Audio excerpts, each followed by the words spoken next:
Hello and welcome to the Wolfchase Toyota Insider. I'm Chef Brightwell. Richard Mulrooney is our guest. And Coach, 1-0-1 week last week, and you needed some results to stay alive and keep yourself on the good side of the conference tournament line. You still stand there with one match remaining. Let's go back, first of all, last week to the 2-1 win against Temple. At this point, everything is a must win, and you come away with a 2-1 win. Yeah, really happy with it back at home for that Wednesday game. And obviously a team against Temple that they had to win at that point. It was either 3 points or they were going to be eliminated. So they came out pushing against us. But I thought we came out. We were patient. I thought we stuck to our game plan.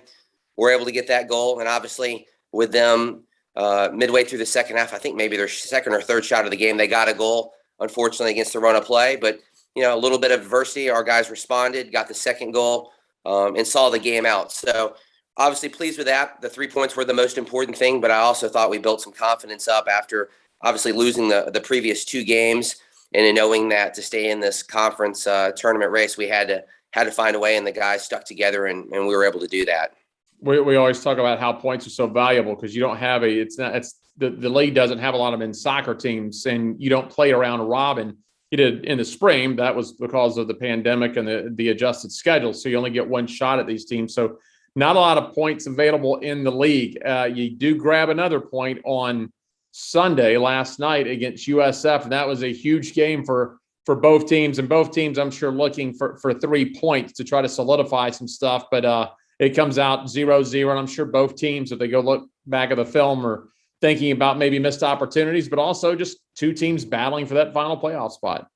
I mean, that was your typical end of October, teams fighting for points, knowing where they stand type of game. I give credit for USF coming in and looking to play. At the same time, I give my team credit. I thought we, again, had a game plan, had structure to it, and I think we stuck for the most part. It was a bit like a boxing match. It would be points where we really put them under pressure, and like you mentioned, maybe miss an opportunity, and then they would turn it around and go down our end and put us under extreme pressure, and maybe miss an opportunity as well, or Colin come up with a big save. But in saying that, it obviously, yes, I'm disappointed we didn't get the 3 points, but it was a well played match, and for that to finish 0-0, it's tough for us because we wanted that 3 points. We know what that would have done for us in terms of moving to the conference tournament, but it just wasn't meant to be last night. But I also know that effort that the guys put in, obviously keeping the shutout, which it had been a few games before that, you put those together, and moving into our last game, if we can do that, then that gives us a chance to win any game, especially the game in Dallas this next Friday. You do have a big challenge now. You go into the last match of the season over at SMU Friday. USF's going to host Temple, and I know you've got to concentrate on yourself. Sometimes the playoff scenarios, they're hard to understand, but pretty simple here. If you get any sort of a result, then you're in the conference tournament. If USF fails to get any sort of result, basically they lose the match, you're still in. So you're looking for, at the minimum, trying to get a draw, and then you don't have to worry about what USF does. Yeah, I mean, you mentioned it. We need to focus on ourselves. If we are following the USF Temple game, then we're not doing our job. And usually when you do that, you fall short on your situations, to be honest with you. But at the end of the day, we still control our own destiny. Go in to get a result. We're more than capable of doing that, and that's not to put down SMU by any means, because that is a tough game. It's going to be their senior night. They're obviously not hosting the conference tournament, so they want to make the most of it. And we had just played them, 3 or 4 weeks ago, and we're able to get the better of them. So that's their mind. So a lot going against it, but I sort of picture it being how it was last night. 2 conference teams that want to have a little confidence going into the conference tournament, and then for us, making sure we get in with it. So it's better than hoping, having to win and then hoping that that USF doesn't come back and get a result. Whereas if we win or tie, we're okay with that. So like I said, I like the situation we're in. It's not the best possible situation, but we could also be eliminated right now in this game, mean nothing. So, it's just coming down to the last game. We got to make sure we take care of ourselves this week, health-wise.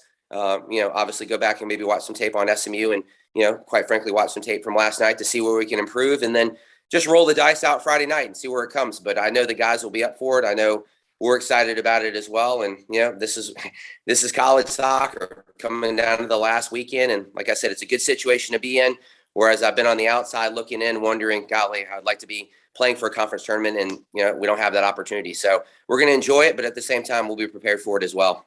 But your guys ought to be, fairly confident, fairly kind of happy-go-lucky. Just let it all hang out, because let's face it, they've played well second half of the season to put themselves in the position. I was just crunching the numbers real quick. The first 8 games, you're 1-6-1, struggling at the ball in the net. Now your last 7 matches, you're 4-2-1 with some pretty big wins.